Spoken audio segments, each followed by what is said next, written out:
This is Zlatin's roadmap to success, and he did very good. We just got done taking him for a walk. Now we fitted him up with a martingale collar, which I'm going to leave with the Guardians. We added my special twist to the leash, and it really gave us a little bit more control. Now he is reactive to other dogs. Even when I walked him independent of the Guardians, he was reactive to other dogs.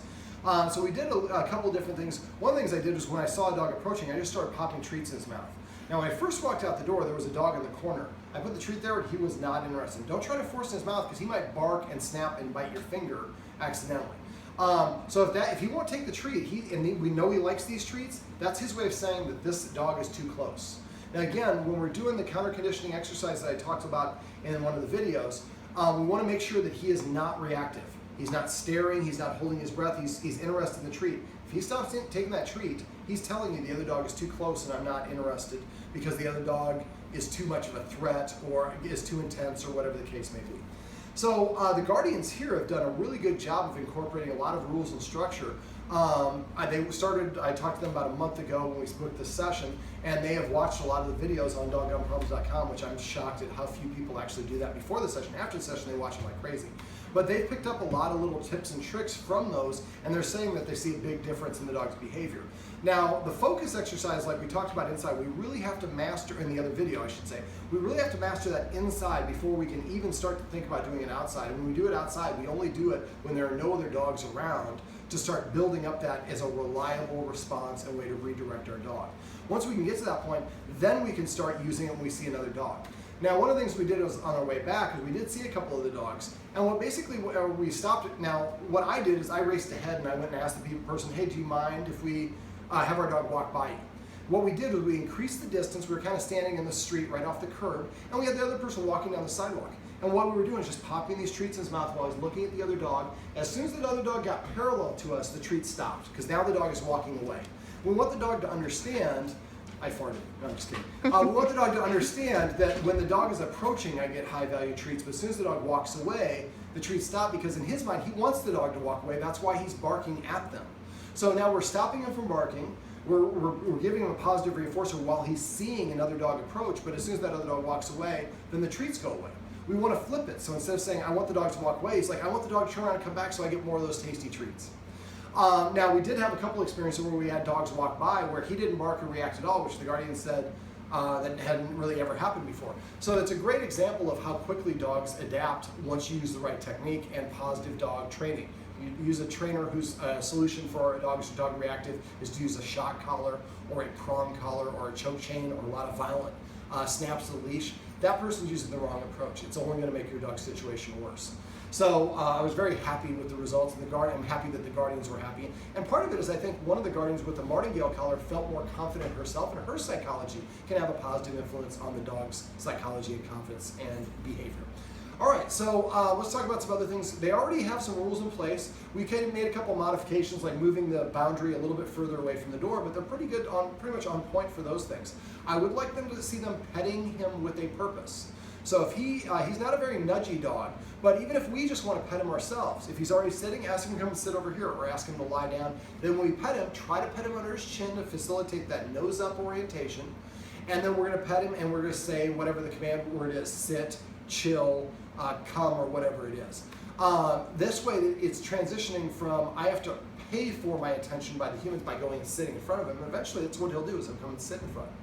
Now, we also went over the escalating consequences. We went through them quickly, so if the Guardians here have any questions or want to review, if they go to doggonproblems.com and click on the dog training tips page on the left side of the page, it's on this side if you're looking at it, I can't remember when I put it online. Actually, it's over here. But just type in escalating consequences, and a bunch of videos I've done with other clients will come up. You can watch those and get a little bit more detail. But it worked really well. If he is barking at the window, we're going to use the third escalating consequence: walk over, get in between him and the window, and walk towards him until he gets a certain distance away. The closer a dog gets to something, the more intense it is. The further away they are from it, the less and the more able they are to deal with it. So when we're walking the street, if we see a dog coming, this is something Guardians are already doing, they switch sides. But if we're walking down the street and we have another dog walking on the other side of the street towards us, that would be a great time to sit, pull out those treats, and let him, as the dog's approaching us, we have more distance because he's across the street. He doesn't feel as threatened, and we're creating that positive association. So we would use that to move him away from the door. We don't want to push and shove so much as walk towards him, like the couch. If we're asking to get off the couch, we're only going to say things once. The Guardians, I think, had a little bit of a problem repeating commands multiple times. So they need to come up with a command word for themselves. So if you hear the other person saying, we say maybe repeat or rerun, and then the Guardian knows, oh, I stop and I'm going to now make it happen, as opposed to repeating it over and over again. Now let me see, we went through a focus exercise. This was not the best focus exercise I've ever filmed. He was a little bit off his game earlier today. And so once we walked him, he changed his dynamic a little bit. But you might want to go to the search page that I described earlier and type in focus exercise, and you'll be able to see other dogs that we've done that with. At the end, he started to get it better and better, but we want to get to the point where he can really focus well. We also did a leadership exercise here on the floor, and we didn't film that one. You can go to Doggone Problems and search for leadership exercise and see other videos for that. But that's really helping the human practice using the escalating consequences, and the dog develop self-control. Just because there's a treat on the floor doesn't mean I can get it. I have to surrender and tell the human I give up. And as soon as I give up, then the human gives me the treat. So we teach the dog that challenging the human isn't going to get your way, but surrendering to the human will. And we're doing it in a positive way rather than trying to dominate or punish the dog into submission. Not anything that I believe in. Let me see, what else do we want to do? The Guardians use a touch exercise, which is a great way to redirect, but I would use that as my alternative. I would use passive training. So every time he comes to me, I'm going to pet him and say, come, even though I didn't ask him to. I'm rewarding the end result. Remember to correct or reward the dog within 3 seconds of him doing it, so he can make the connection between what you're saying and what he's doing. And also, whenever you give a treat, what we're looking to have happen is when the dog gets a tasty treat, it activates basically the pleasure receptors in their brain and starts sending really pleasurable vibrations, things throughout the dog. If we wait a half second after the treat goes under their tongue and then we say the command word, we're coupling the command word with a pleasurable experience or sensation. That will make the dog more willing or more interested in listening to that particular command. So passive training and petting with a purpose are probably the easiest things the Guardians can do that we're going to have the biggest impact. The focus exercise is one that I really want the Guardian to focus on the most. And then the leadership exercise, he was a little bit off his game, so I think he might be better at it as we practice, but that's something that I think just in this particular case, one of the Guardians is a little petite and a female, and I think as a result, he thinks that he needs to protect her. And now that we have one of the Guardians, the male in the house is leaving on trips, and I think that's resulting in him thinking I need to step up my game and be a little bit more of a protector. Once he sees that his Guardian is handling people coming to the door and doing a leadership exercise and teaching him to focus on all the rest of those things, the more that he sees, the more that he's going to see that she has it under control. I would practice when you're coming home, or if you have a friend coming over, have them come over and play the part of a guest. Even if you don't use the keys, you don't even take your keys out of your pockets, they'll hear that sound. And you just knock, but text her ahead of time.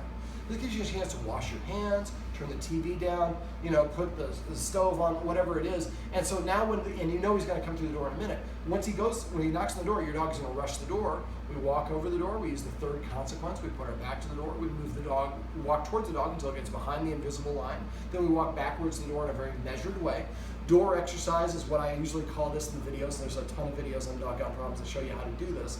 But this way, you're not stressed thinking that you don't want your guests to hear your dog barking. Well, it's my buddy, and my buddy is down with it, so I don't have to worry about it. And if you have a friend, it's the same sort of situation.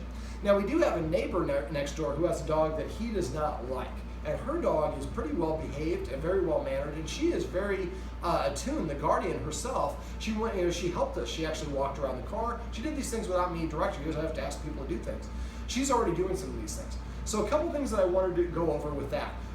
Ideally, a nice thing to do would be to have her to go on walks together. Now, not together because he's reactive even though her dog isn't. But for dogs, whoever's in front is the leader, whoever's behind is the follower. So one thing we could do is before she goes on a walk, if she's amicable for it, is she texts us, and then as she takes off on the walk, we wait about 2 minutes, and then we get out and we walk and we take the same paths. We've already synced up what path we're going to take.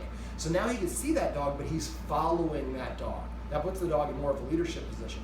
We would like to eventually get closer and closer to the dog without him reacting though. If he starts pulling or whining or biting or barking, we push too far. When they back up, increase the distance, let him relax. The idea is we want him to practice being around her in a calm state of mind without being any tension on the leash or reacting. When we get to the point where we can be within about 10 feet, then the next thing I would do is I would have her on the other side of the street with her dog and us on this side of the street, and we're walking together down the street parallel to one another. Neither dog is in front, neither dog is behind, and we have a lot of distance between, so he will feel comfortable. And gradually, after we've done that, and this might be 20 or 30 walks before we can get them next to each other, but when maybe we walk a couple times, when he seems nice and relaxed, he's not reacting, he's not looking or staring, and those are the first signs he's going to do is stare and look. So if he stares and looks, that's when you want to give him the focus command. But when we get to the point where he can be walking and he's not even really looking, then maybe we step in the street and walk together and on that whole walk. And then next time we're 2 steps over, and then 3 steps. Eventually we're on the other side of the street, but still in the street, not on the sidewalk. We want to gradually, very progressively get them closer and closer together until we can walk with the humans here and the dogs on the outside, and nobody's in front and nobody's behind. The dogs do not interact, but they have practice being around, and he has practice being around the other dog without reacting to them, and with enough familiarity, he can learn to become buddies with them. Now we could also do the same counter conditioning technique where we maybe have, when we get close to the end of the walk, maybe you go across the street and walk ahead, and then you get halfway down the block and then put him in a sit on the other side of the street, and we're feeding him treats while that dog's walking on the other side of the street. He's getting those positive reinforcers delivered as he's watching the dog approach. But again, as soon as the dog passes, we're going to stop the treats. And then let him go all the way inside before you resume if you're within close visual proximity of your home. Now we also have some steps going outside and some steps going up. He raced ahead down the steps in front of his guardian. So what I would suggest is that we're going out the steps, make that part of your training exercise. Again, the dog has to wait, the human goes through the door first, no tension on the leash. The guardian kind of sometimes pulled back on the leash. We're going to make sure we don't do that. And then we're going to stop suddenly. There's like about 5 or 6 steps, so maybe we take 4 or 5 steps and stop suddenly. And he can't go any steps in front of us, excuse me. Then we go up the next set of stairs, and at first I would just go all the way up and then turn around and take half the steps and stop suddenly. Or maybe you stop 2 or 3 times. We want him, instead of looking around where the dogs that I'm going to yell at, he's like walking, looking down at your feet to see where you're going. He's paying attention to you as opposed to paying attention to what trouble he can get into. The last thing is the guardians have been doing a good job of adding a little bit of structure to mealtime. We're going to go through this here in a minute off camera, but what I do is I put food in the bowl. The dog is now allowed to be within 7 feet of the bowl. Then the human eats something first. Dogs eat in the order of their rank. Now, if you're going to eat an actual meal hours later, just get a chip or a tortilla or a cracker or whatever, and just have a couple bites of something. I like 5 or more bites. Then give the dog permission to eat. Now, I give my dog a command word to do this, and the way I assign this is when the dog takes the first bite of their food, I say feast for my dog Quest. And I did that every day for about 2 months. Now I say feast. I have 3 dogs. I say feast. It only means something to Quest because he's the only one that heard it while he was eating food. So then you have a command word. Now I can actually, and I did this the other day, I was feeding him. I fed my other 2 dogs, and I forgot what I was doing. And I was in my office on the other side of the house, and I'm not watching them. 2 hours later, I'm going to get a drink of water. He's sitting outside the kitchen, not where he's supposed to be, but he hadn't eaten any of his food. He was coming closer to me so I could give him permission to eat. That is wonderful self-control. I didn't do that to tease him. That was an accident, but it's a great demonstration. I celebrated that with him and gave him some extra love and some attention, some extra snacks. But if you can get your dog to wait for permission to eat, eating is a very primally important activity for dogs. And one of the things I found as a dog behaviorist is if you can add a little bit of structure to recurring things that you're going to do over and over and over again. Like if the dog wants to play fetch, make the dog sit. And if he gets excited and he sits, then you pick up the ball and throw it. Your game, your rules, adding a little bit of structure. If you want what you want, you have to do something for me first. In this case, sitting. Not asking very much, but sitting is more subordinate. It gives the dog a chance to settle himself. Then we throw the ball. And otherwise, I had one client who had a border collie, and the guy just was told, throw that ball as much as you can. And that dog worked itself into a frenzy. So we want to, excited is not happy when it comes to dogs. So we want the dog to be relaxed. If we come in home and the dog is excited, jumping up, we pet it, that's what we're training the dog. This behavior is what gets me to pet you. Instead, when you come home, your dog's all excited, ignore it. Walk past it. Don't even look at it. Don't disagree with it. When it settles down, reach over to pet it. If he starts getting excited again, pull your hand back and go about your business. I've had several dogs where I got to do like 10 times before I can actually get down and touching the dog. But by the time I do, that dog's completely calm. And that's what we're looking for, a calm, balanced dog. One last thing is he is a little bit reactive. The guardians here love soccer. big Mexico soccer fans. And so whenever they're watching a game, I think he's a sensitive dog from what I've seen. When they're watching a game and they get very happy or celebrate when they have a goal, he runs away, goes to the other room. He gets very nervous about that. So what we could do is we could use counter conditioning principle for that, and desensitizing really, and counter conditioning simultaneously. So we would maybe move him far, far away and watch another soccer game that's not with Mexico, so we're not invested in it, and then pretend like we're like, yay, for a goal. But before you do that, make sure we're delivering the treat. So we work out a code. I'm about to say it. Okay, he's chewing on it, goal! And then he's having the treat delivered. And we're doing this with so far away that he doesn't feel like he is intruding on what's going on. And when we get to the point where 5 times in a row, the person will be yelling while he's chewing the treat and he doesn't stop chewing the treat or doesn't try to get up out of a sit, then we take one step closer and we practice again. So we want to practice this over and over again until eventually you're right next to the TV and you guys are standing there going, yeah, goal! And he doesn't react to it anymore. Now we've created, we've desensitized him from it and created a positive association. All right, well, this is his roadmap to success. Remember, everything you do trains your dog, only sometimes you mean it.